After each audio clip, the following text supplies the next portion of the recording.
Three. Hello and welcome to Psalm Sense. This is a podcast about all things olfactive, especially perfume and occasionally wine. Today we are joined by Mitch, otherwise known as Duck, who is a superhero in the fragrance community. Hi, Rich. How are you doing today? Hello, I'm all right. How are you? I am excellent. Thank you. I am actually broadcasting from Taipei, Taiwan today, and you are in England, correct? I am in England. I will usually be in England. I don't usually fly south, but it is the summer at the minute, so I'm um, I'm currently enjoying the storm clouds outside. I think we're going to talk about that today. But I live in northern England near the border with Scotland. Fabulous. And yeah, and that's exactly right. So just before we started recording, Rich and I were talking about the weather and how much, at least for the two of us, how much weather can influence what fragrances we wear, how we store our fragrances, even how we rotate through our collections, and if the fragrance will work or not work for the day. So, Rich, if I can ask you to go ahead and start, what are your thoughts on perfume and the weather? How do they work together? When do they work or not work? And how does that work for you in your world? So for me, I when my collection started getting sufficiently large, I'm using sufficiently as a word there rather than like overly large or too large. I decided that it might not be a bad idea to split it into two different parts, and one being spring and summer, and one being the autumn and the winter. And I thought there are lots of good reasons to do this.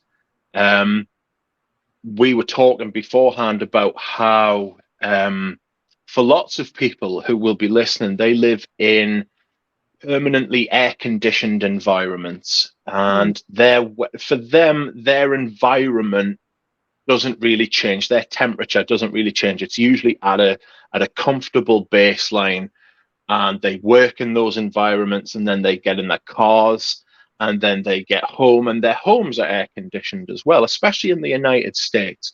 In Europe, it's not quite like that, and certainly not in Britain.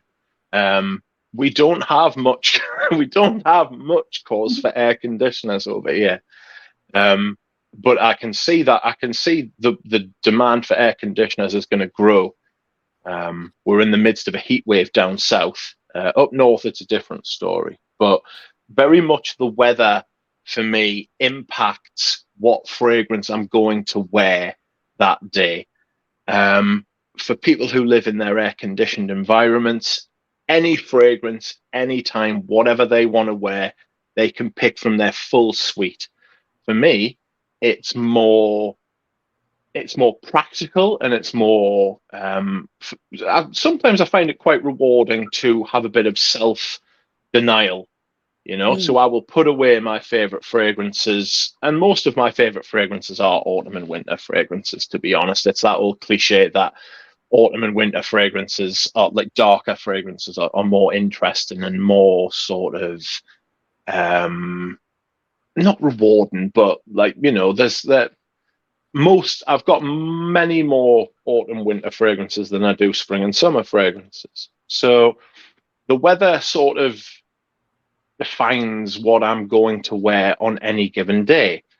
Like today is summer.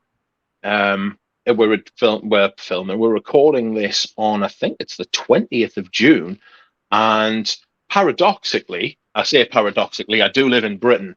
It's absolutely pouring down outside. There is storm clouds, and they are very heavily laden, and then they don't look very happy. So the it poses kind of a problem when you split your collection up, as I have done, into spring and summer and autumn and winter. You've got to have some fragrances in your spring and summer collection to cover you for days like today. Now mm. I haven't applied my fragrance of the day yet. So I'm sat here in front of all of my fragrances, and I am wondering, what the hell am I going to wear today? Because it's all stuff like Geranium Pour Monsieur and Dune and Cologne Indelible and Herba Fresca. And these will not do in the rain, in the pouring rain. I could pick something a little bit more sort of, it's that part of the fragrance collector's mind that thinks, "Ooh, I need a fragrance for when it's 21 Celsius outside, but it's pouring down and there's lightning, you know? Or Yeah, I need a fragrance for when it's 21 Celsius and it's pouring down, but there's no lightning. I need two different fragrances for these exact situations." absolutely. I agree. I think that one does. I mean, that's the fun of it. That's part of the fun of it, right? Exactly right. It's sort of like, what can I get that will cover me for these different situations, you know? And then you find yourself thinking, well, I can only wear that in that situation. So like it hardly ever gets used. So then you try doing all these mental gymnastics, which is basically what I'm doing. Um, trying to think to myself, what am I going to wear today? And let me ask you, do you get up in the morning and then spend some time? Do you look outside, look at the weather forecast, and then, spend some time figuring out what you're gonna put on, or do you try to pre-plan it out, like looking at the weather ahead throughout the week, or like at what point during the day do you select your fragrances, and when do you look at the weather? So I tend to pick what I'm going to wear on the day, and it's almost in the moment. It's sort of like I don't want to say an educated guess, but it's like Mhm. an informal, an informed guess kind of thing. Yeah. So I do look at the weather. I do sort of see what the temperature is going to be throughout the day. But I am British, and it's a national pastime, um, being preoccupied with the weather. Um, so I've already had that like ingrained into me as like part of like me personality. Like, what's the weather? I'm obsessed with the weather because I'm British, and then I'll be like, well, how? So I've got this information about the weather, and I'm like, the weather's going to be well today. Obviously, the weather's going to be crap. So I am thinking the weather's going to be awful. I need something that'll go with the rain, but it's also going to, I mean, it's tomorrow's the solstice. Tomorrow's like the longest day of the year. This is one of the longest days of the year. Like it's going to be daylight until like 10:30, Mm, nearly 11 o'clock. Um, so I've got to have something that'll like last all day as well. And I have to take all these factors in. And for me, that's part of the fun, you know. If I had other concerns and other things I had to factor in, then maybe that process would be different. But for me, I check the weather, I see how I'm feeling on the day, I see like what sort of like part of like the cycle I'm in is. I also have this rule that I don't wear the same fragrance 2 days in a row. interesting. Um, Okay. Yeah. and that's just a self-imposed rule just to try and help myself like mix up what I wear throughout the week so that I Yeah. use more of my fragrances. This is another problem that I sort of get, because I have so many fragrances. Some of them get worn more than others because I'm feeling like, say like Geranium Pour Monsieur. I wore how much of a bottle? I wore about a quarter of a bottle, 20% in like 2 months last Wow. year because of the heat. And there are some bottles that I've had for years that I haven't worn 10% of yet, you know? Yeah. So it's all these different factors, and to me that adds to the fun. It's all self-imposed. It doesn't have to be like this. It doesn't have to be this way for anybody else. But I just find that I think that's like that adds to the whole experience for me, you know. Um, I have some friends in the United States who are like, oh, I like wear Balenciaga on like Balenciaga Pour Homme on like the hottest day of the year, and I'm like, goodness me, I couldn't do that. Like here we spend like, but it's not so prohibitively like again, paradoxically, where they are, it's prohibitively hot, so they live in air conditioned environments, you know. Whereas here, the heat's not so prohibitive that we need to air condition, but we need to take it more into account because it gets into the home, you Hmm. know? Hmm. Like I know, like you were saying before, like with where you live, like the weather, like not the weather gets inside, but like the zeitgeist, the heat gets indoors. Yes. Yes. And it's and I'm definitely, so first of all, in America where I live, we live in a historic home built in 1890. And then I actually, by sheer coincidence, work in a historic building that's 100 years old.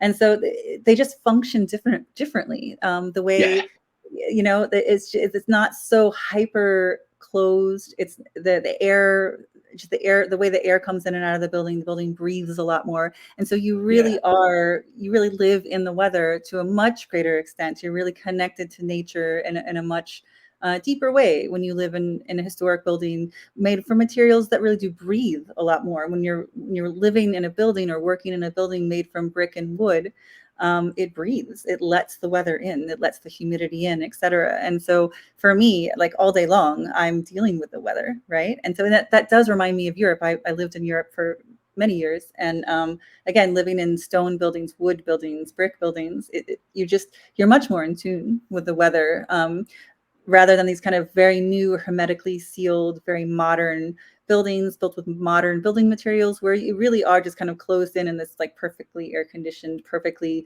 the humidity is like it's also, controlled very well, and in these very modern, especially in America, modern buildings. And then here in Taiwan, this is technically a tropical island. And so, yes, there are ooh, spaces that are very air conditioned, but since that is so expensive and such, that is not, it's just not, it's not a priority here. They have other, I'm sure if you keep up with the news at all, they have other priorities about, yeah, just keeping their independence, making sure their military is good to go, feeding. They have a really amazing, much like England, they have amazing national health care, and they really do focus on taking care of their people here. And so making sure that every single space is air conditioned is just not a super top priority. Although there definitely is air conditioning, but it's not so perfectly hermetically sealed like it is in the United States. And very much everywhere you go, you're dealing with this heat and the humidity like it was 34 degrees Celsius. Yesterday, I think here, which is crazy hot. So it's during the summer, it's in the high 90s, up to 100 or over 100 quite often, with just really dense humidity, like in the yeah, tropics. And it's funny because some of the perfumes that I brought with me just are not okay. That they don't work in the heat at all. And so I've been going to perfume stores here. I've been asking people what kind of perfume works here, what works best. And they've been they've been giving me some great recommendations. They're saying, well, try to stay away from florals if you can, especially heavy florals, because they will attract mosquitoes. Try to find fragrances that are more citric, like, lemon, things like that. yeah.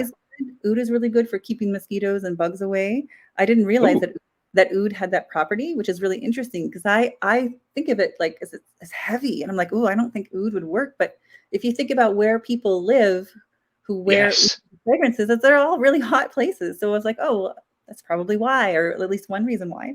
Vetiver, things like with eugenol, like clove, right?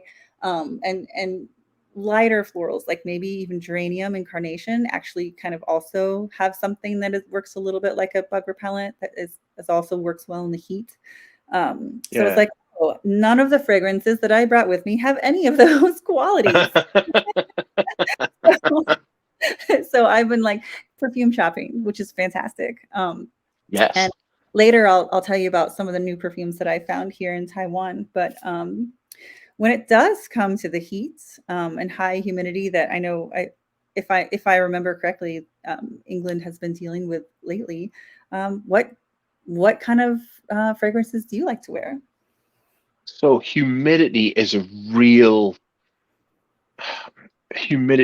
killer for fragrances. It really does make fragrance a nightmare to try and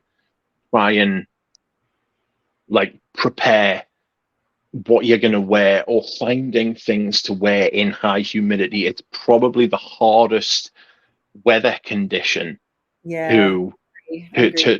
to legislate for as far as perfume's concerned. I'm making this sound like an international incident, but these are the things that matter to people like us.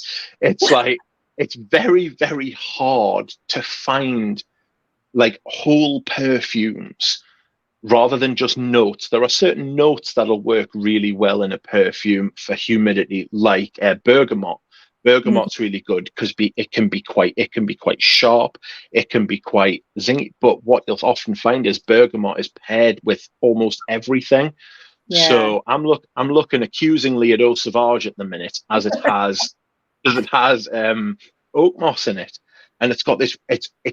Eau Sauvage. The top of Eau Sauvage would be perfect for high humidity because Yeah. it's got that kind of like that kind of clean, bracing, sharp, like brisk kind of top. And then as it dries down, one of the great things about Eau Sauvage is that it unfurls into this amazing whole perfume that is brilliant for as a perfume. But if the humidity sticks around as long as the perfume, it's going to start to feel as though it makes you feel as though there's even more humidity.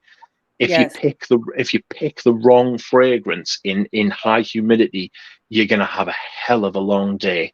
you Yeah. know It's so it heavy can really, yeah, and it can really yeah, spoil your day. yeah. Yeah. I totally have had that experience. Yes.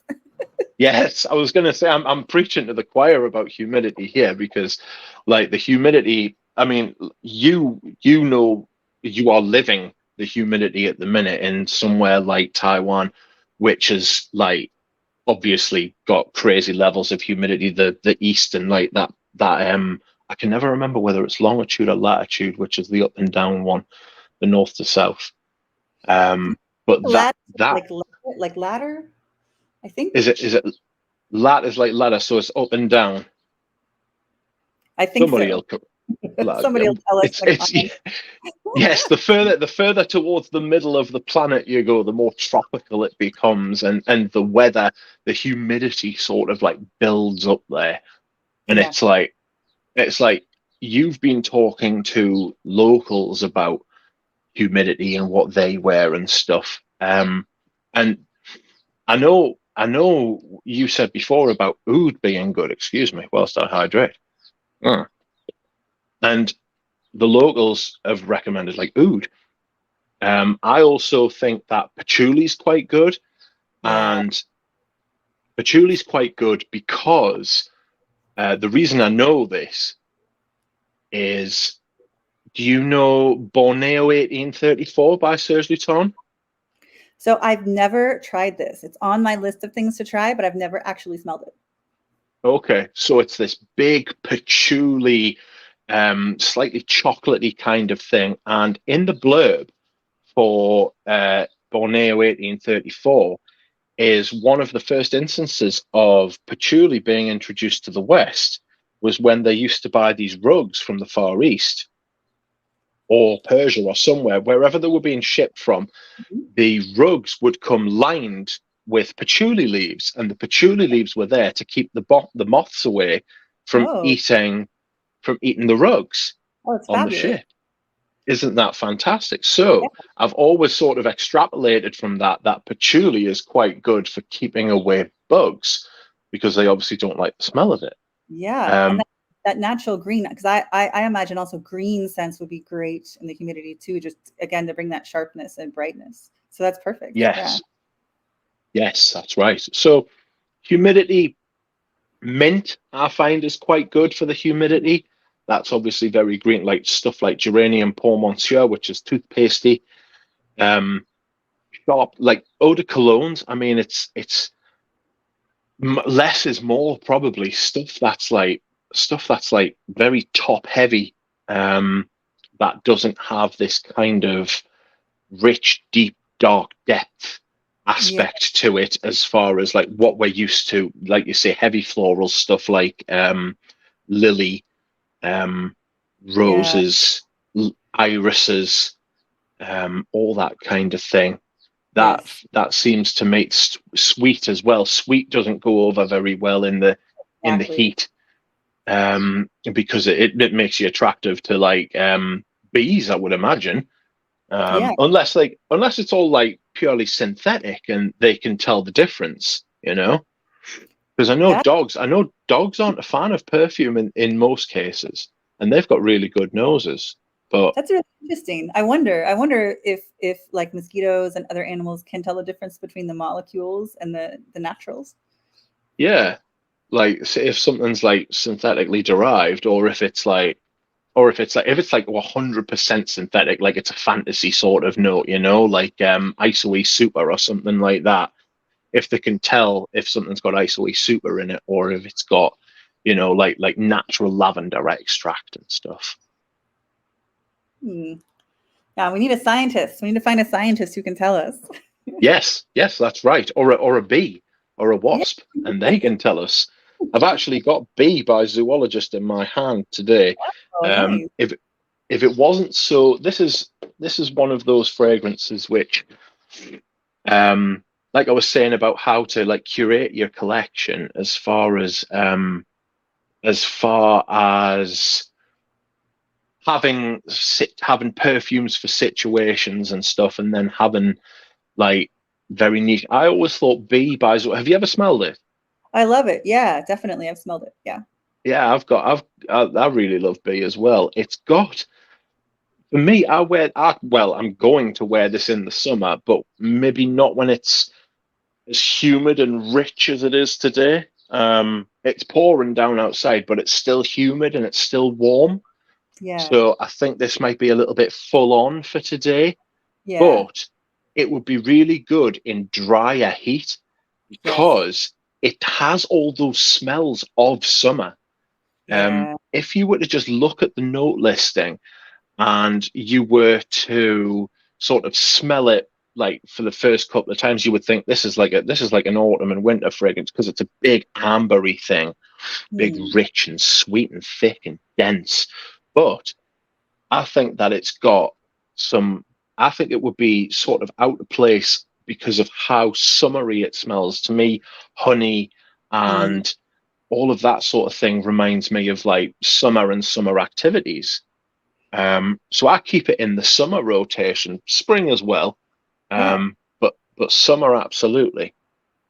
Oh, definitely. And it's such a cool fragrance. And I like when I wear it, a lot of times, do you know that little part, at least for me where I live, there's that kind of time in especially April when like summer and spring are just around the corner, but then you'll have like that random cold day where you're like, oh my gosh, I'm so ready for summer. I want summer so much, but it's still a little too cold. I'll wear it on one of those days when I wish for summer so much and I want summer to come faster.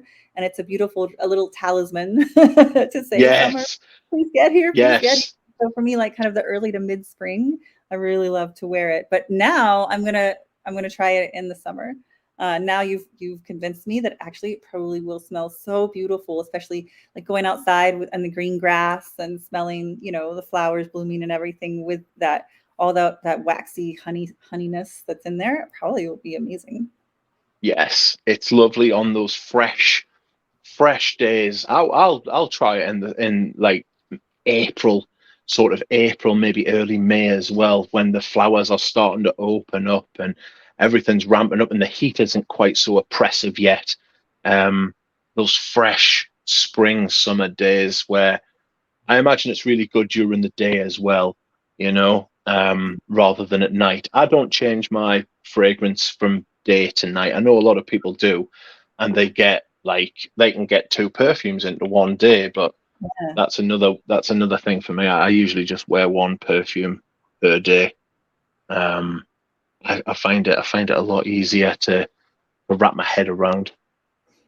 Well, that's really great because then you get to experience it in like all the different conditions, right? From the early morning to the late. Yes, That's actually a great study of how it goes, how it lasts, and how it is in those different times of day. Because it really, I mean, it really can feel a perfume can feel so differently in like the coolness of the evening versus the middle of the day. So I think that's fabulous.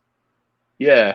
It's like you said, like the weather's obviously the weather's ever changing and stuff like that, and you do get to experience different different sort of spectrums of weather throughout, even in a day. I mean, I'm speaking exclusively of me knowledge of like British weather, which can be, I mean, to be honest, I don't trust it not to be absolutely roasting hot later, because that's just the treacherous British weather, you Mm. know.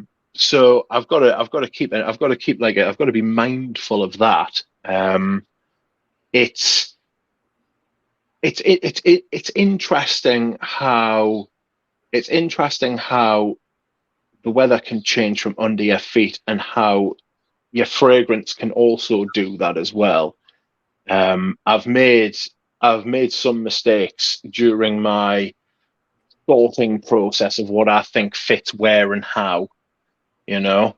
Um, so there are some fragrances that I thought would be absolutely perfect for summer, and when I've tried them, I've been like, "Oh no, this can't happen." And then there have been some fragrances I thought vice versa. Um, I've got a friend who went to Tunisia a couple of years ago, and he had his bottle of Herba Fresca with him. He was he was absolutely buzzing. He was looking forward to it. He thought this is going to be fantastic. Herba Fresca. I'm in Tunisia. Oh, And when he got there, he said something that a lot of people say from Britain when they go to Africa, even North Africa, or they go to India, especially, or the Far East, and they say it's different heat. It's a different kind of yes, heat. yes. It's it's not the same kind of heat. You don't understand until you've lived through it. He wore Herba Fresca one day and he said I couldn't hack it. He said it just turned to mush on my skin.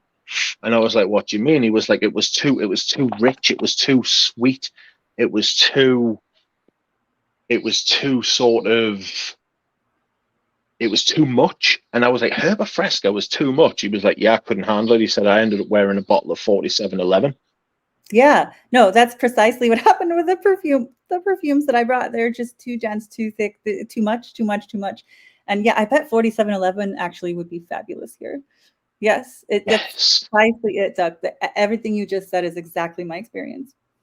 Yeah, it's just the humidity and the heat, the sheer heat of it, and like the sun gets higher in the sky. It feels like it's beaming down directly on the top of your head and your head alone, and it's like you're like, oh God, like I can't handle it. These are all things I've learned from my friend. You know what I mean? He was like seriously just 4711. That's all I could wear. And I was like, oh wow. And he was like, the heat was just outrageous, you know? And Yeah. I was like, Yeah. I was I sort of understood that. And he was like, you don't know heat until you've had like African heat or Indian heat, you know, or like high humidity. It's a totally different ball game. It's like I had a mate who went traveling to Thailand, and he was like, when you're walking up the street, what you have to do is you have to pop into certain shops to recover.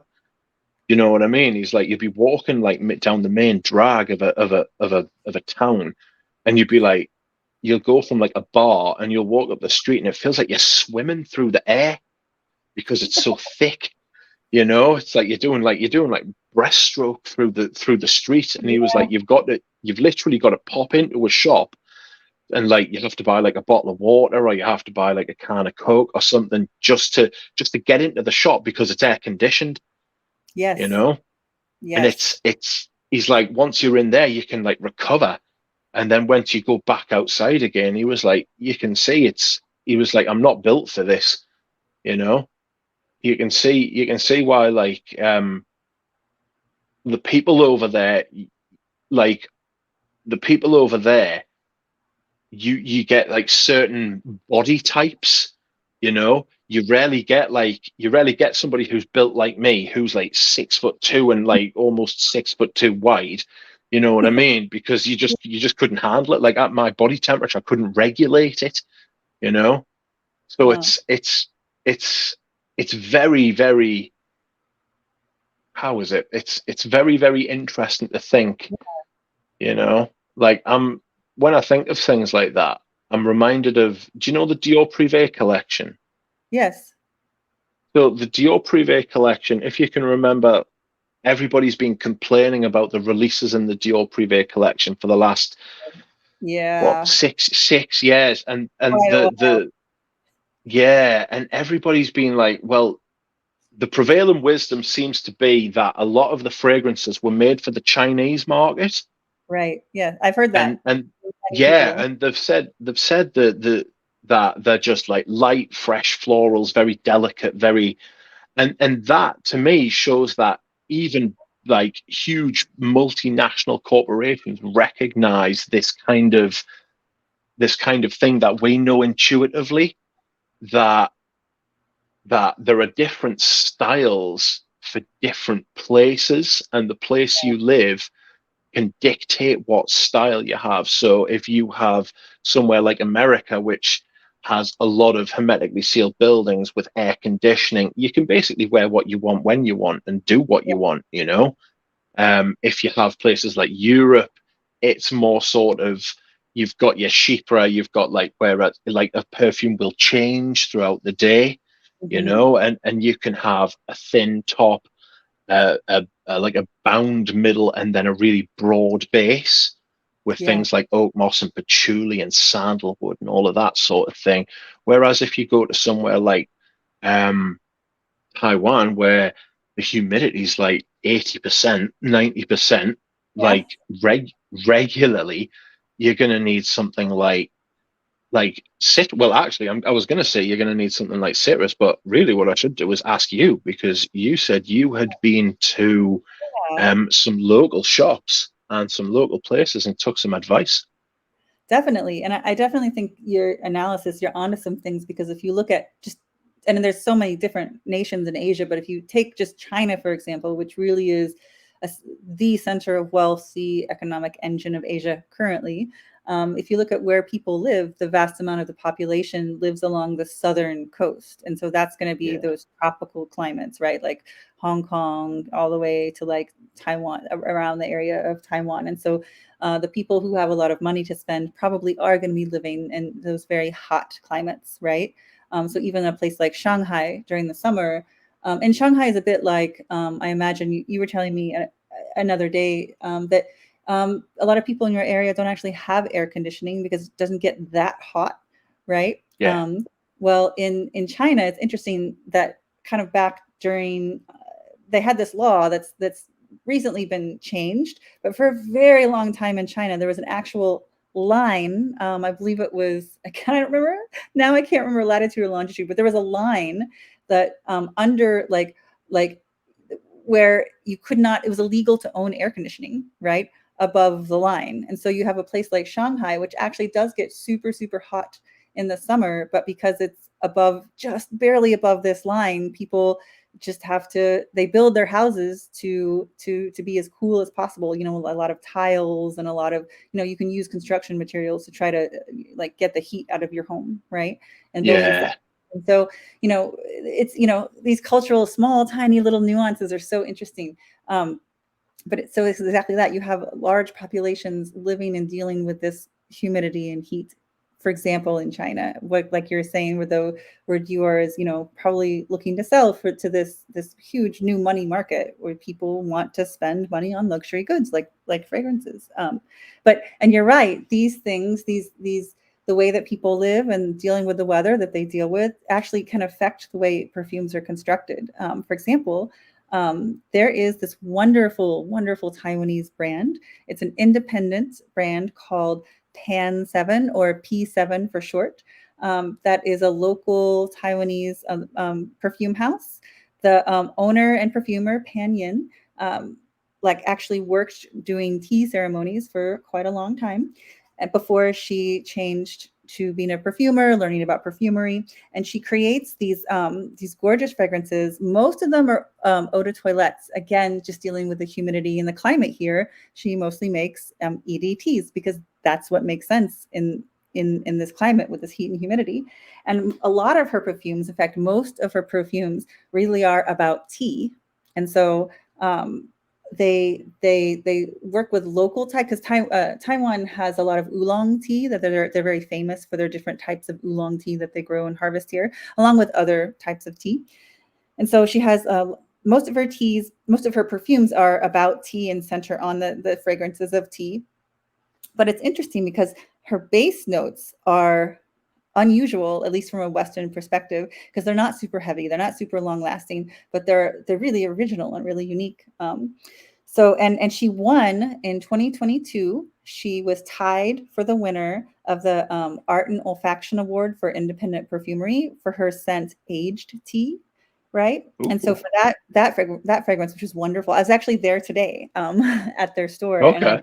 I got to smell all their fragrances, and I bought a bunch of bottles and samples. And the top notes are green tea, oolong tea, and herbs. Mid notes are black tea and plum, and the base notes are camphor and cedar, which is really interesting to have a base note being camphor, right? Yeah. Normally, when I think of camphor, I think of that very much as a top note, right? Okay. Yeah. But I think that that idea of keeping everything light and fresh and never heavy is really important here, and especially because cedar can get heavy. So I think having that camphoraceousness, having that lightness to keep things from being too heavy is super important in this climate. Then there's red osmanthus, ruby, EDT. Top notes are orange, middle notes are osmanthus, and the base note is sun, moon, lake, black tea. So it's an accord that recreates, and this is interesting. So it's recreating the aroma from the tea, from the tea once it's poured into your cup, Okay. which is really fantastic. And then let's see, there is So, so just to stop you there, so it recreates the aroma of tea when it's being poured. So does it have like not an ozonic quality, but like a water quality, like a steam sort of vibe? exactly, which is really interesting. And in fact, if you learn, and this is what I think is so interesting, because in the West, I think we just think tea has a smell that's kind of similar to the taste, and it's very one dimensional. Whereas here, when you get to know the tea ceremony, there's all these different parts of drinking tea that have completely different smells. Like she has one fragrance where very specifically she wants the smell of the empty teacup after you've poured out your tea. So it's not the actual smell of the tea leaves or the liquid, but it's actually the smell of the, like, have a traditional clay cup, Yeah. and like a real Asian tea connoisseur knows that one way you judge the quality of a tea is you actually pour the tea out of the cup and then smell the aroma that's left by the tea in the empty cup, which is super interesting in its own way. But so yeah, so that's an accord that she has in one of her fragrances. So there's the idea that the tea leaves have a smell, the tea on the bush has a smell, the tea as it's being processed has a smell, the tea as it's brewing has a smell, the tea as it's being poured has a different smell, the tea in the cup has a different smell, Yes. the tea cup after the tea has been poured out has a different smell. Like all of these are completely different smells, right? That she has teased out and is making very nuanced and interesting fragrances based on all of these differences, right? Um, Yeah. which is really fabulous. And then when she's structuring them, she's using a lot of these, notes that are just not heavy. Like she has one Formosa Bo Ti Yushang where the base is just honey, right? Um, Okay. so again, it's something that's trying to, like, we're in the West, so we might have a lot of heavy materials like musks, like heavier musks, or like heavier woods, etc., or heavier like amber notes. But again, I feel like because of the humidity and the heat, she's trying to keep things a little bit lighter, um, which is really fabulous, and they work so well in the heat. Yeah, like, and she has like some citruses even in her bases, which is fabulous, and some things like stone. When you think of, like, and of course that's an accord, but like, that kind of mineralic, cool smell of a stone, like a wet stone. And Yeah. again, all of those are more or lighter and a little bit more refreshing, which is, I don't want to say it's an inversion of the regular triangle. I don't really think it is, but it's a construction that's a little unique, and I think really works with the humidity here, and I think that's really fabulous. But I will definitely, I'm bringing home samples, and maybe somehow with Ramsey or somehow we can figure out how to get you some samples of these, because I think you'd really like them. I think they're really I was interesting. going to say they sound absolutely amazing. I do like tea as a note. Joe Malone, we mentioned Joe Malone earlier, just as in passing. Joe Malone had a tea series. Um, Oh, one of them cool. was one of them was absolutely amazing. They only came in like 200 ml bottles or something. Maybe they came in a 75 ml bottle or 50 ml. I think the sizes were like 50 ml or 200 ml, which is just bonkers. Um, it's and they had six of these tea fragrances, and they were all very different. You know, you've got the different like black teas, you've got green teas, all these different teas. I think of tea as being a fresh but dark note, Yeah. um, as it's used in Western perfumery.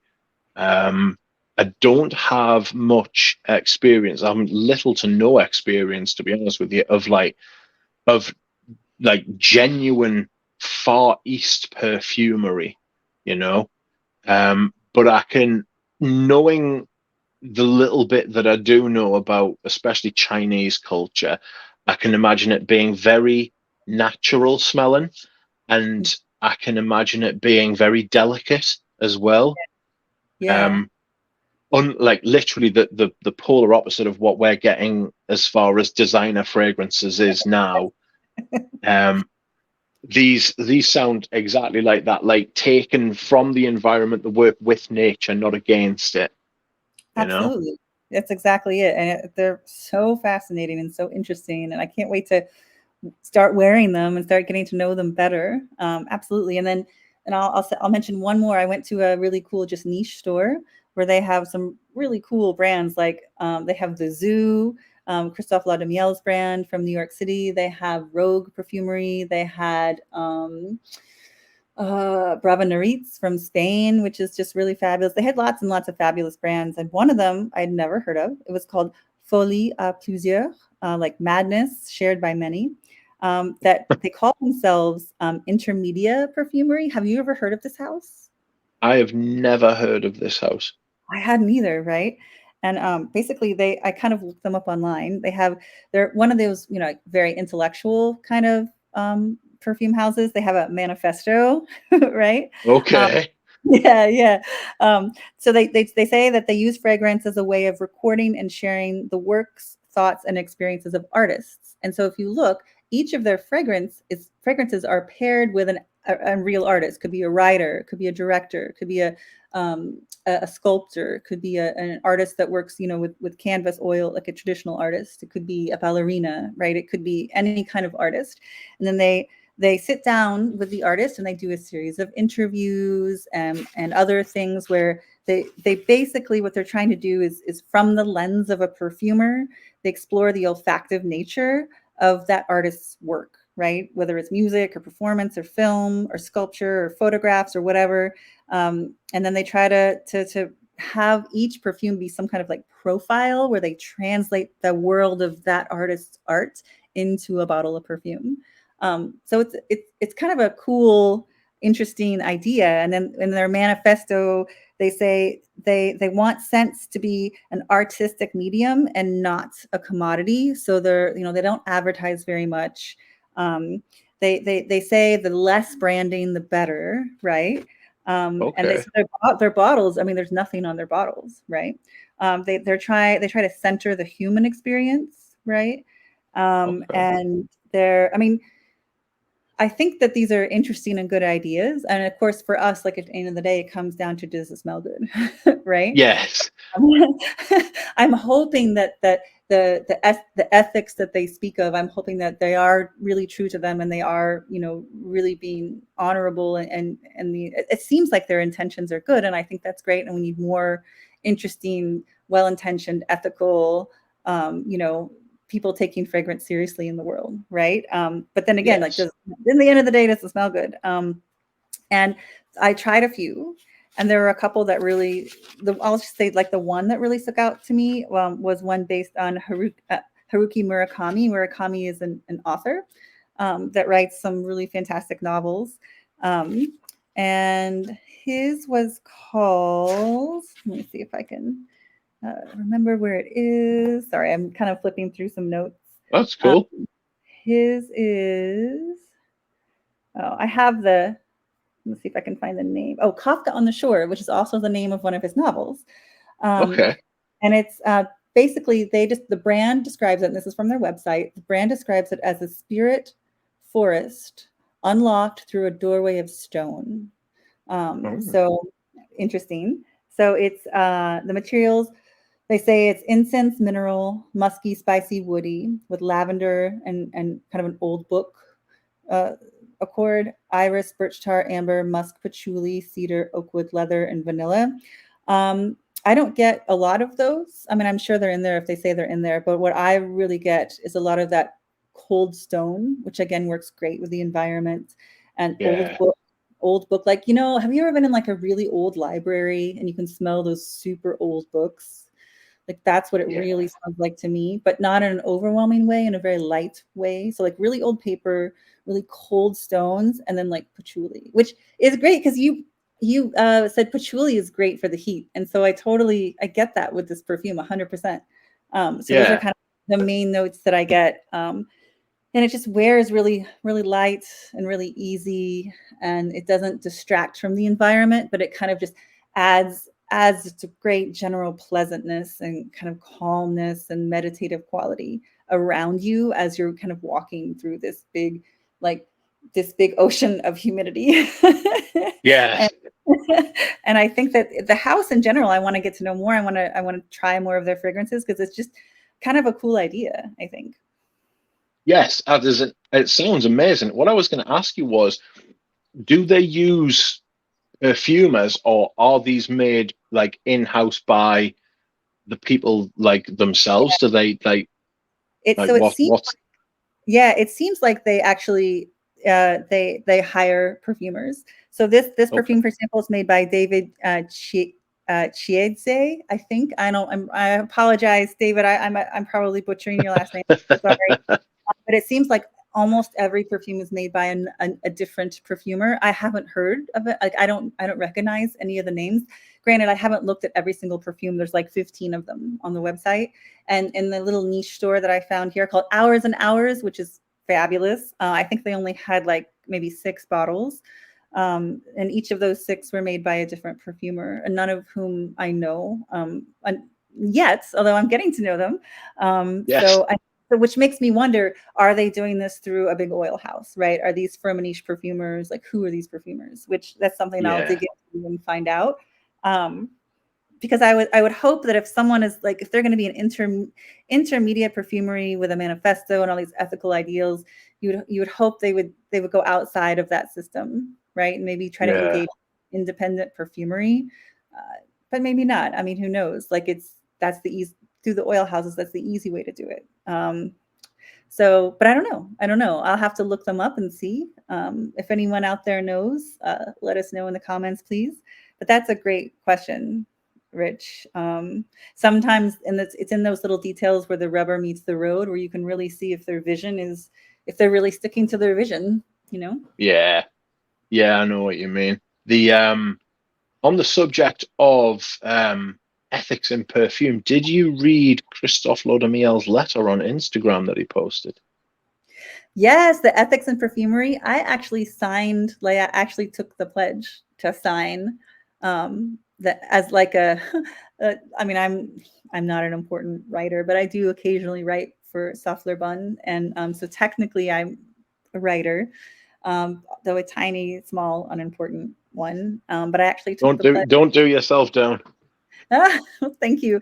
But I took the pledge to try my best to seek and look for, the most ethical practices possible in perfumery, because I do believe that what he talks about would be the most beneficial for all parties in perfumery, with the exception of the multinational conglomerates who are doing just fine. Yes. They really need our help. The Yeah, yeah, the perfumers need our help to have more recognition, more control over their intellectual and artistic rights and materials. Like we as consumers, we want higher quality. Always, we want better stuff, higher quality stuff, more interesting stuff. The artisanal and independent houses, like they're doing great work, and they're often not rewarded for it. So yeah, what do you think of his ethics and perfumery So thing? I only sort of like speed read the letter because it was sent to me as screenshots because I'm not on Instagram. I don't have any sort of social media presence apart from YouTube and like my voice basically on like a podcast or if I get invited on to talk about things. Social media is like my idea of hell. But that's a totally different point. I was sent it in screenshots, so it was like difficult to read like as a whole piece. But the principle behind what he's saying is absolutely spot on. We have come. It's 2023, and the perfume world is stuck in 1973, 1983. You can't keep secrets like what the perfume industry has been keeping for the last 50, 60 years Yeah, anymore. Um, the stuff like what Oliver Creed got away with Pierre Bourdon, you can't do that anymore and expect it not to get out at some point. yes, Oliver Creed cashed out before the book came out, so he doesn't care. Um, it's that sort of thing, that principle of like this extremely secretive industry that tries to keep like the forbidden door closed. Like you can't come in, and the nepotism in perfumery, you see a lot of fun. And this isn't to necessarily say that everybody who's got a family member in perfumery doesn't deserve to be there, but you have to know somebody. It's who you know, not what you know in the perfume yes, industry. Um, and yes, but that doesn't necessarily mean that everybody whose father was a good perfumer isn't a good perfumer themselves. Olivia Polge is case in point. He is a fabulous perfumer. He is one of the finest in the world, as was his dad. Olivia Polge would have made it to where he is now, even if his dad wasn't Jacques Polge, simply based on his nose, and his talent.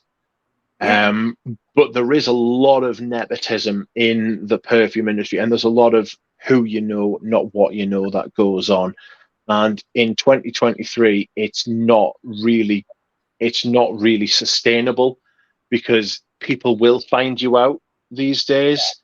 There's going to be the whole explosion of the internet, the whole sort of like freedom of information in general, the access to information, the whole access to materials, both like literary and like physical materials, means that people, if you don't cultivate this kind of how can I put it, if you don't cultivate trust, if you don't cultivate what is perceived as a high standard, um, then you'll be found out, and it'll look tawdry. You'll end up looking like what happened to Creed, what people say is true of Roger Dove. Um, yeah, what like these out and out. How can I put it? Because I don't want to call these people liars. How can I put it?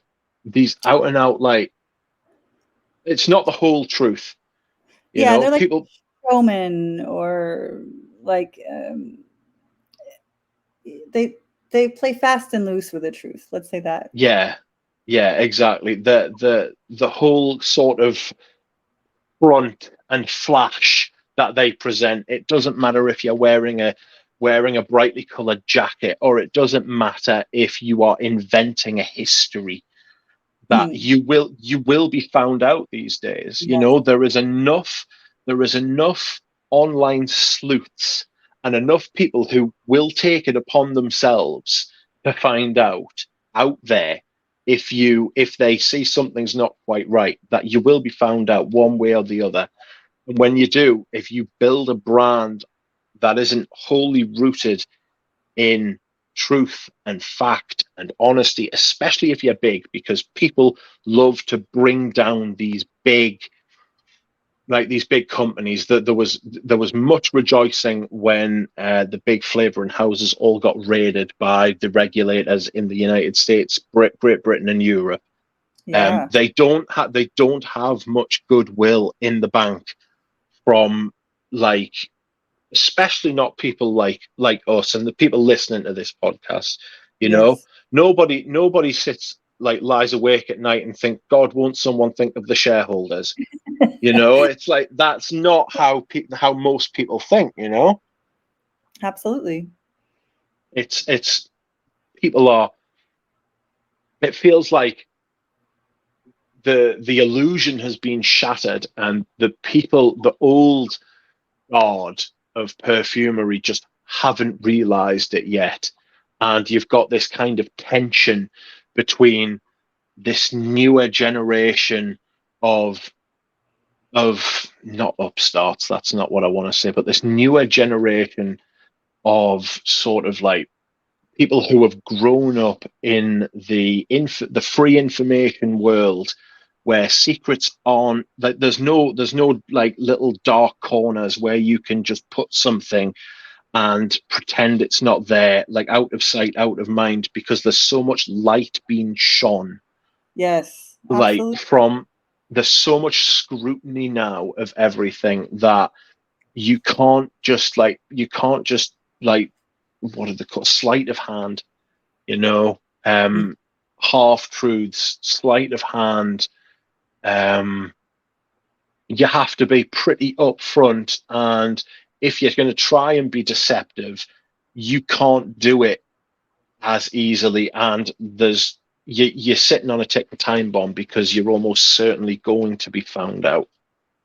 Yeah, that's exactly right. And I mean, I think it's a good thing, and hopefully will lead again to better ethics in general, better, better for the perfumers, better for the customers, better quality, hopefully we'll see. We'll see. Yeah, we'll see. I think now I think it's going to take time, because the old guard are they're sitting on a lot of the information, they're sitting on a lot of the knowledge, they're sitting on a lot of the resources, and there's a lot of money at stake in perfume. The markups are insane, Yeah. um, and for in a lot of cases, I mean, there's a lot of research and development that's got to be paid for, which is understandable. Um, which and there's a lot of time, human capital has been spent getting us to the point where we are. Unfortunately, it feels, for people who are as invested emotionally in it as me and you and listeners of this podcast will be, that we are not getting the quality of perfume that we are being charged for, you Or they're know? or that they're telling us it is. Like there's Exactly. a lot of the thing that, and I think that's the big part of the manifesto is like there's false advertising, where they're saying, rose from grass, and there's all these, pictures of actual rose bushes growing in grass, but it's not the actual real material. It's the molecule, it's Yes. synthetic, and it's like if you want, and that makes the customer believe there's actual real rose absolute in this bottle. That's what I'm paying for. I'm paying for the romance of this is a rose bush, a real rose bush from this beautiful area in grass that's so special. It has this terroir that's so special. But it's not. It's a lie, right? Yeah. And so you're overcharging. People believe that's what's in the bottle, and it's a Yeah. lie, frankly. And especially Yes. if you're using your advertising, like I get it, like sure, it's an accord based on the smell of a rose from grass to give the benefit of the doubt, right? But it's still not true. Like you can't use advertising to try to trick someone about what's not there. I think that's just Yes. not okay. It's not ethical. It's not right. And you're overcharging because, based on the cost of materials, based on what people are paying, they're way, way, way, way, way overcharging again to get those margins that the corporations like. Because if they told the truth and said, oh, well, this is a molecule based on what a real rose from grass smells like. There's no real rose absolute in here. Maybe people wouldn't be willing to pay hundreds and hundreds of dollars for that bottle of perfume that that's that they otherwise would, because you have all this advertising convincing you that there's real rose absolute from grass in the bottle, right? And it's just unethical, you know? No, you're absolutely spot on. You're absolutely spot on. It goes back to the whole injustice thing, like humans are simple creatures. Like, and we've got certain things that we like and certain things we don't like, and we like to be complimented. We like to be told that we smell good. We like to be told that other people are being treated well, and we are contributing towards that. If you find out that that is not the case, that you are having a great time and it's coming at the expense of someone else and they are not being rewarded properly for it, like Yes, there are a lot, like most people will have a problem with that, you know absolutely. Yeah. most people will, like, because you can't then sit and say, I am enjoying my fragrance as much as I can and as much as I've paid for it because somebody else is being robbed. Yeah. Oh, for sure. And so, yeah, I mean, like you're exactly right. Labor practices all up and down the chain. Like uh, the the perfume industry just because a lot of indie houses do it. I know this wonderful small American independent artisanal brand called Wit and West, where the perfumer who makes everything in her studio, she makes it herself by hand. She puts every single ingredient on the label. She communicates clearly on the label, on the box, on her website, exactly what is in every single one of her perfumes. I know a lot of artisanal indie perfumers who do that regularly. Christophe Laudamiel, he does that. Every single thing that goes in his perfume is on every bottle, is on every box, is on his website. Like he just he's honest and straightforward. So it is 100% possible, right? Like it's 100% possible to have fair labor practices, to have fair trade. I mean, all of these things are possible. And we have examples of them in businesses and all over the world. People who do things correctly or do things in a better way, right? In a more sustainable, better way. And so there's no reason why the fragrance industry can't do it. They're just choosing not to. Yes, yes, I would say that. I would agree with that. That it's this kind of, I need to squeeze the nickel till the buffalo farts. I'm sure that's, I'm not sure if you've ever heard that before. I heard that on a podcast once. It made us laugh. Um, Now I don't know. I don't know if there is a buffalo on a nickel or if it's a different denomination of um it's of, a of historic money. it's a historic Yeah. coin. Okay. Okay. So it's like, I mean, how much money do you need? Like LVMH is like the biggest by volume, or like just the biggest generally, or European company that's ever existed. Yeah. 500, it's worth $500 billion. I mean, how much do you need to extract? At what point does it just become a psychological game that you're playing? Right. You know? And where's the pride? Like, where's the pride in having quality products? I mean, their whole thing is they're supposed to be a luxury, it's supposed to be a group of luxury brands. And it's Yeah. like, where's the quality? Where are the standards that you're supposed to represent? And Yes.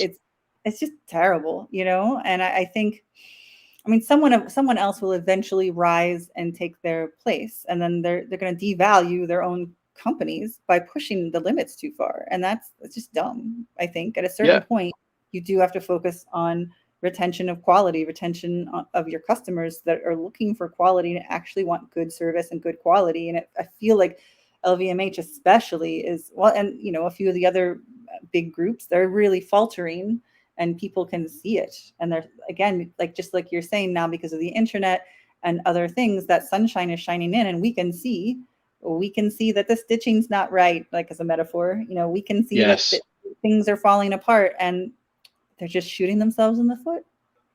yes. It's I watched Super Up, Oh yeah, me and too.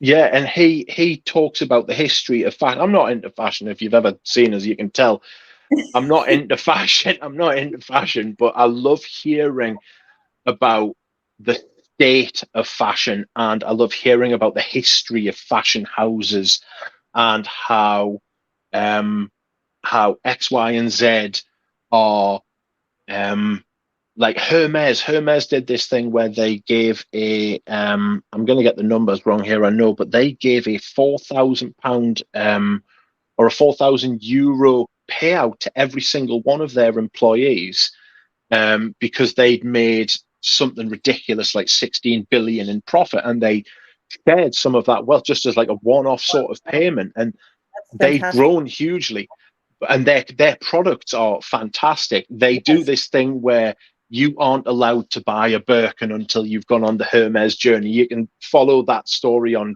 Jacob's channel if you want. You've got to buy a lot of their other products before you're allowed to buy a Birkin, which is, I mean, to be fair, they can sell. I personally, I don't think that's right. I think you should just be able to go in and buy one. But the Yeah. idea is that you've got to be invested in the brand. So I get that. That's not a deceptive. That's not. They're not Right. robbing the people down the chain. They're Yeah. sort of they're sort of, you know. I mean, it's hard to feel sorry for people who are willing to spend £100,000 on Hermes products before they're allowed a Birkin. You know, who are Right. them? But Right. at the same time, if you look at on the flip side of that, Chanel have put their prices up like exponentially. It's like it's almost like a logarithmic sort of thing. It's 10% every Yeah. year, That's at least once a terrible. year as well. And the quality of their bags is apparently in the toilet.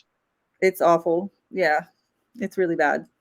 It's really, really bad, apparently. I'm So so hoping that the fragrances stay, like, don't follow the same path. I'm really hoping. Yeah. yeah, it's a bit worrying. The new stuff's really good. Sort of. I know I don't like the Leon. It's become a bit of a meme. But if you smell that fragrance, there's plenty to it. You Yeah. know, there's a lot to it. It's not my style. Yeah. Oh, Big I love Labdanum. all fragrances. Yeah. No, I'm a huge fan, and I think everything that's come out lately is fantastic. I'm knock on wood that it stays that way. I'm sorry, I interrupted you. No, no, it's fine. No, no, I totally agree with you. It's the newer stuff, and they take care of their older stuff as well to the best of their ability. And Taste is still a fantastic fragrance, and I've still got my modern bottle, which I use. But if in relation to when it came out to now, it's not the same fragrance simply because they can't use the original materials it was originally made with, and it was a time and a place, and it was a feeling. It was 1981 in a bottle, that and Koros, obviously. Um, so they're replenished, but the new stuff is made for the modern world and has modern feelings with modern ingredients, and they sort of like pluck that from the ether perfectly. You know, they pull Yes. that out perfectly. A brand, sorry, I've gone on off of a tangent, and to go back to brands which are quite ethical and are high quality, for me at the minute, the best brand in the world for perfume, which ticks all of these boxes, is Les Indemnidables. Oh, yes. Um, Oh my God, they're so good. Yeah. they are frighteningly good. They are. There's something about them. I think they make their perfumes in a classic style, which appeals to me anyway. So but they've also got some very modern things going on as well. They Yeah. produce their own ingredients. All of their The ingredients are ethically sourced, and even one of their perfumes is named after one of their farmers, Jamal. Yeah. Rose de Jamal's one of the best smelling perfumes I've got. Um, it's just in and of itself, it's just absolutely incredible.